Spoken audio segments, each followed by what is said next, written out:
Hello everyone, नमस्ते प्यारे बच्चों। आज हम देखेंगे चिट्ठा या स्थिति विवरण किसे कहा जाता है या चिट्ठे का अंतिम खाते में क्या महत्व है। व्यापार एवं लाभ हानि खाते के माध्यम से व्यापार के लाभ अथवा हानि की जानकारी तो मिल जाती है, किंतु व्यापार की वास्तविक वित्तीय स्थिति स्पष्ट नहीं होती। अतः व्यापार की वास्तविक आर्थिक स्थिति के मूल्यांकन के लिए चिट्ठा या स्थिति विवरण का निर्माण किया जाता है। स्थिति विवरण के माध्यम से यह स्पष्ट हो जाता है कि संपत्तियों में कितनी वृद्धि या कमी हुई है अथवा दायित्व की वास्तविक स्थिति किस प्रकार की है, अर्थात ऋण की प्रकृति कैसे है, अल्पकालीन या दीर्घकालीन ऋण की प्रकृति किस प्रकार की है आदि बातों की जानकारी हमें स्थिति विवरण के माध्यम से हो जाता है। अतः चिट्ठा वह विवरण पत्र है जिसमें खाता बही के समस्त वास्तविक तथा व्यक्तिगत खातों का शेष लिखा जाता है, जिससे व्यापार के वास्तविक वित्तीय स्थिति की जानकारी मिलती है। चिट्ठे की विशेषताएं। चिट्ठा एक निश्चित तिथि को बनाया जाता है।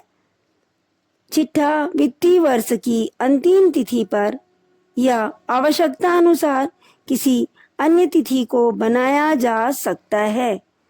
चिट्ठे से व्यापार की आर्थिक स्थिति का पता चलता है। निश्चित प्रारूप। स्थिति विवरण एक विवरण पत्र के रूप में रहता है, खाते की तरह नहीं। इसमें दाहिनी ओर संपत्तियां और बाईं ओर पूंजी एवं दायित्व को लिखा जाता है। इसे एक निश्चित प्रारूप में बनाया जाता है तथा इसमें खाते की तरह टू और बाई शब्द का प्रयोग नहीं किया जाता। विषय सामग्री। खाता बही के समस्त व्यक्तिगत तथा संपत्ति खातों के शेष इसमें लिखे जाते हैं। इन शेष में विकलन शेष होते हैं, उन्हें संपत्ति पक्ष की ओर लिखा जाता है और जो समाकलन शेष होते हैं उन्हें दायित्व पक्ष में दर्शाया जाता है। चौथा पॉइंट है निश्चित क्रम। चिट्ठे में संपत्तियों एवं दायित्वों को एक निर्धारित क्रम में दर्शाया जाता है। पांचवा वास्तविक मूल्य। चिट्ठे में संपत्तियों एवं दायित्वों को उनके वास्तविक मूल्य अर्थात पुस्तकीय मूल्य पर दर्शाया जाता है। बच्चों, अब हम जानेंगे चिट्ठे का क्या महत्व है। Importance of balance sheet. चिट्ठे से व्यापार की वित्तीय स्थिति का ज्ञान होता है। स्थिति विवरण के माध्यम से संपत्तियों एवं दायित्वों की वास्तविक स्थिति के बारे में जानकारी मिलती है। दूसरा, कुल देनदार या उनसे प्राप्त राशि का ज्ञान होता है। कितने ऐसे देनदार हैं जिन्हें उधार माल का विक्रय किया गया है तथा कितनी राशि ऋण वाले देनदार की है तथा कितनी राशि उन देनदार से संबंधित है जो प्राप्त बिल से संबंधित हैं जिन्होंने अपने बिल का भुगतान नहीं किया है, या कितनी राशि व्ययों के देनदार की है। कुल लेनदार तथा उनको देय राशि का ज्ञान। चिट्ठा किसी एक देनदार की देय राशि को ना प्रकट कर संपूर्ण लेनदार को देय राशि की विस्तृत व्याख्या करता है।